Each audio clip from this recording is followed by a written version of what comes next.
Hello friends, मेरा नाम है शहाबुद्दीन और आप देख रहे हैं शहाबुद्दीन ट्रेनिंग इंस्टीट्यूट का यूट्यूब चैनल। और हमारे साथ खड़े हैं हमारे शौकत सर, जो इलेक्ट्रिशियन के ट्रेनर हैं।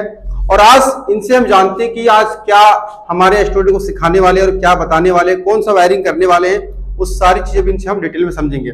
वायरिंग को समझने से पहले, वायरिंग तो सबसे पहले तो यहाँ पे हम लोग यहाँ डेमो करके दिखाएंगे आपको किस तरीके से आपको वायरिंग होता है प्रैक्टिकली। उसके बाद हम स्टूडेंट को भी सिखाएंगे प्रैक्टिकली कैसे होगा। लेकिन सबसे पहले तो आप यहाँ पे जो टूल्स देख रहे हैं, इस सारे टूल्स का नाम आपको पता होना चाहिए कि क्या क्या टूल्स लगता है और ये क्या क्या टूल्स है। तो सबसे पहले हम जानेंगे ये टूल्स के बारे में। तो हेलो सर, क्या नाम हुआ आपका? जी, मेरा नाम मोहम्मद शौकत हुआ। ओके, तो सबसे पहले तो हम जानना चाहेंगे कि हमारे जो बच्चे हैं, स्टूडेंट हैं, उनको प्रैक्टिकली यहाँ पे सिखाने से पहले हमें बताएं कि कौन से ये टूल्स हैं और किस तरह का आज वायरिंग सिखाने वाले हैं आप। जी, आज का जो पॉइंट है जी, ओपन कंड्यूट पाइप वायरिंग का है। चलिए, तो उसके बारे में मैं बताने वाला हूँ। देखिए, ओपन कंड्यूट पाइप वायरिंग हम करने के लिए सबसे पहले हमें एक जरूरत पड़ती है पाइप की, जो पीवीसी होती है। और इसमें हम मीडियम क्वालिटी का पाइप यूज करते हैं। और इसके लिए वायरिंग करने के लिए हमें एक पाइप की ज़रूरत पड़ती है। इसे पीवीसी कंड्यूट पाइप भी बोल सकते हैं और पाइप भी बोल सकते हैं।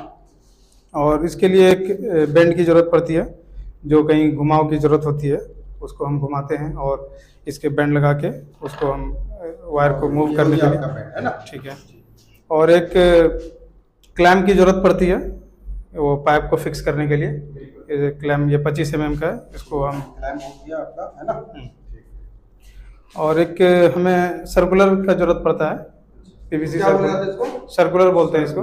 ये 3 वे है, 4 वे भी होता है, 4 वे, 3 वे, 1 वे भी होता है, 2 वे भी होता है। ठीक है। और ये हमारा फ्यूज है ये आपका फ्यूज हो गया। जी। और एक ये हमारा एमसीबी है, एमसीबी मिनी चेंजर है ये। ठीक है। और ये आइसोलेटर है। और ये आरसीसी भी है, ठीक है। जो हम इसको अभी यूज करने वाले हैं, वो 63 एम्पियर का है। और एक ये एमसीबी हमारा 6 एम्पियर का है। और ये 10 एम्पियर का है। ये 20 एम्पियर का, ये 25 एम्पियर, ये 32 एम्पियर का। वो अलग अलग लोड के हिसाब से हम इसको यूज करते हैं। लोड के हिसाब से इसको यूज कर सकते हैं। जी है ना? जी। यानी इसको जो है क्या बोल सकते हैं, पूरा एक साथ बोलेंगे? ये इसको हम बोल सकते हैं एमसीबी का। अभी ये पूरा पैनल जब सेट होगा उसमें, जी, तो ये एमसीबी पैनल में पूरा सेट होता है, तो उसे एमसीबी कहलाएगा। हाँ, एमसीबी कहलाएगा ये। इसका अलग अलग जो है सिस्टम से काम है इसका, अलग अलग लोड के हिसाब से इसको दिया जाता है। ये जैसे हो गया कि अर्थ को, मतलब अगर मान लीजिए कि दीवार में करंट आ गया, तो उससे ये हमें सेफ्टी देता है, जबकि ये आइसोलेटर उससे हमें सेफ्टी नहीं देगा। इसके लिए हम आरसीसीबी का यूज़ करते हैं। और ये मिनी चेंजर है, इससे हम फेस चेंज कर सकते हैं। मान लीजिए कि हमारे घर में एक सिंगल फेस है और हमें मोटर भी जनरेटर भी चलाना है, तो उसके लिए हम इससे हम चेंज कर सकते हैं और बता सकते हैं कि भाई अभी लाइन से चल रहा है कि जनरेटर से चल रहा है? लाइन से चल रहा है कि जनरेटर से चल रहा है जी। बहुत बढ़िया, ठीक है। और हमें उन सबको काम करने के लिए एक स्विच बोर्ड का भी जरूरत पड़ेगा। जैसे एक बेडरूम में एक स्विच बोर्ड चाहिए, एक पावर बोर्ड चाहिए और एक एसी के लिए चाहिए पॉइंट। तो उसके लिए हम अलग अलग जगह पे इसको कैसे, कितने बटन का बोल सकते हैं? ये 8 मॉडल का है 8 और ये 3 मॉडल का है और ये 2 मॉडल का है। तो इसे जब हम फिक्स करेंगे तो उस समय हम बताएंगे कैसे कैसे इसका होता है। और एक होल्डर की भी जरूरत पड़ती है। ये यहाँ पे 2 तरह का दिख रहा है। ये एंगल होल्डर है जी, और ये जी, और ये स्ट्रेट होल्डर है। बहुत बढ़िया है। ये स्विच है, ये 20 एम्पियर का है और ये 20 एम्पियर का सॉकेट है। और ये 20 एम्पियर का 10 एम्पियर का स्विच है और 10 एम्पियर का सॉकेट है। यहाँ पे जो है सॉकेट भी अलग अलग दिख रहा है ना? जी, ये लोड के हिसाब से इसको हम लोग यूज करते हैं। जैसे ये पावर में यूज करते हैं, ये नॉर्मल मान लीजिए कि चार्जिंग वगैरह के लिए हम इसे यूज कर सकते हैं। ये फैन रेगुलेटर, फैन को कंट्रोल करने के लिए इसको हम यूज करते हैं।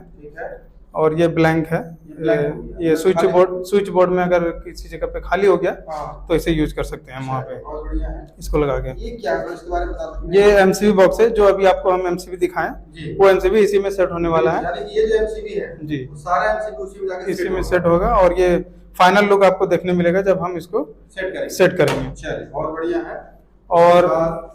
और भी सारा काम करने के लिए हमें कौन कौन से टूल्स की जरूरत पड़ेगी? टूल्स जो है, जैसे हमें कटिंग प्लायर की जरूरत पड़ती है, चलिए कटिंग प्लायर ये होना बहुत जरूरी है। और स्क्रू ड्राइवर भी चाहिए, ठीक है, टेस्टर भी चाहिए भी हमें, चाहिए, और ये वायर कटर भी वायर चाहिए, कटर भी चाहिए, स्टिपर भी बोल सकते हैं। स्टिपर बोल सकते हैं। और इसको क्लैम्प को फिक्स करने के लिए जी, ड्रिल का भी यूज करते हैं, ड्रिल मशीन, और उसके लिए एक वाल प्लग भी यूज करते हैं हम लोग 6 mm का, जो वायर इसमें, जो स्क्रू इसमें हम टाइट करेंगे। हाँ, और ये मेजर टेप है, इससे हम मेजरमेंट करके कहाँ कितना पाइप लगेगा उसके हिसाब से कट करते हैं। ये स्क्रू है जो क्लैम्प को टाइट करेंगे, और ये हैमर है, इससे हम मान लीजिए कि अगर कहीं भी जरूरत पड़ती है, किसी भी जरूरत पड़ती है तो नेल्स वगैरह को ठोकने के लिए जी। या गाड़ने के लिए उसको हम यूज करते हैं। ठीक है, ये ड्रिल है ड्रिल मशीन को बोलते हैं। जी, हम ड्रिल मशीन इसे बोलते हैं, और इसको ड्रिल करने के लिए यूज करते हैं। इसमें 2 तरह का है, प्लेन भी और हैमर भी, दोनों इसमें हम यूज कर सकते हैं। बाकी और ये इसको क्या बोलते हैं, इसके बारे में बताइए कुछ। ये मेल फीमेल एडेप्टर है अच्छा, इसको मेल और फीमेल बोलते हैं। जी। मेल किसको बोलते हैं? ये मेल हो गया, ये फीमेल हो गया। ओके, ठीक है, ये तो जो है आपने समझा दिया। यहाँ अभी हमने जो टूल्स के बारे में बताया और क्या क्या मटेरियल यूज करेंगे हम ओपन कंड्यूट पाइप वायरिंग करने के लिए, उसके बारे में अभी हमने आपको बताई है। पूरी जानकारी आपको डायग्राम के माध्यम से और इस बोर्ड में हम बताएंगे कैसे किया जाता है और कैसे इसका हम यूज करते हैं। हाउस वायरिंग का डायग्राम इस पे हम आपको शौकत सर ने बताया है कि जो वायरिंग होगा उनके जो टूल्स के नाम है, वो टूल्स के नाम बेसिकली आपको सबसे पहले तो पता होना जरूरी है कि ओपन कंड्यूट पाइप वायरिंग करने के लिए कौन कौन से टूल्स की जरूरत पड़ती है, कौन कौन से पार्ट्स की जरूरत पड़ती है। वो अगर आपको पता है तो आप बहुत ही सही ढंग से काम को कर पाएंगे और आपको काम करने में आसानी होगा, यहाँ वहाँ दौड़ा भागी आप नहीं करेंगे। तो ये तो हो गई यहाँ बताने के लिए। अब यहाँ से जो है हम लोग डायग्राम यहाँ बिल्कुल प्रैक्टिकली आपको जो है शौकत सर दिखाएंगे, बताएंगे कि किस तरीके से जो है वायरिंग होता है। इसके लिए जो है अलग वीडियो बनेगा कि किस तरीके से जो है ये वायरिंग होगा। तो अगर आप मेरे चैनल पे नए होंगे तो चैनल को सब्सक्राइब कर लीजिएगा इसी तरह का नॉलेजेबल वीडियो को देखने के लिए और समझने के लिए। अगर आप चाहते हैं इलेक्ट्रीशियन का कोर्स करना तो आप शहाबुद्दीन ट्रेनिंग इंस्टीट्यूट में आकर के ट्रेनिंग कर सकते हैं। डिस्प्ले में जो नंबर है इस पर कॉल करें, जानकारी ले कहाँ आना है, कैसे आना है, आपको पूरा डिटेल में जानकारी दिया जाएगा। वैसे मैं एक चीज और जानना चाहूंगा शौकत सर आपसे कि जो लोग सीखना चाहता है ये इलेक्ट्रीशियन का काम, क्या ये सीखना आसान है या मुश्किल है, क्या लगता है? इसमें समझने का मेन रोल होता है डायग्राम समझना बिल्कुल, और काम करना। जिसको इच्छा होता है कि हमें सीखना है, लगन होता है, जी, वो आसानी से कर सकता है। बिल्कुल, एक इच्छा होना चाहिए मन में, एक मन लगन में होनी इच्छा होना चाहिए कि बिल्कुल। हमें सीखना है, जी, तो वो बहुत आसानी से इसे सीख सकता है। चलिए, मतलब काम सीखना कोई मुश्किल नहीं है, कोई मुश्किल बस नहीं है। डायग्राम को अगर आप समझ जाते हैं तो आपके लिए काम आसान हो जाता है। जो कि यहाँ पे हमारे शौकत सर बहुत ही आसानी से बच्चों को सिखाते हैं।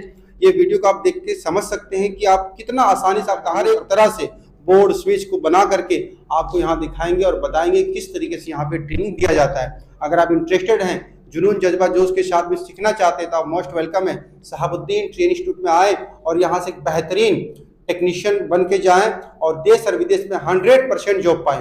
अगर आप हमारे इंस्टीट्यूट में आते हैं और एक टेक्नीशियन का कोर्स कंप्लीट कर लेते हैं तो आपको शहाबुद्दीन ट्रेनिंग इंस्टीट्यूट की तरफ से 100% जॉब दिया जाएगा और आप 100% यहाँ से जॉब लेके जा सकते हैं। तो बस इस वीडियो को यहीं पे खत्म करते हैं। अगर आपको ये वीडियो अच्छी लगी तो वीडियो को लाइक करना, चैनल पे नया सब्सक्राइब बनेगा उसको देखने के लिए। तो बस मिलते हैं नेक्स्ट वीडियो में नेक्स्ट टॉपिक के साथ, तब तक अपने ख्याल रखें। Thank you so much.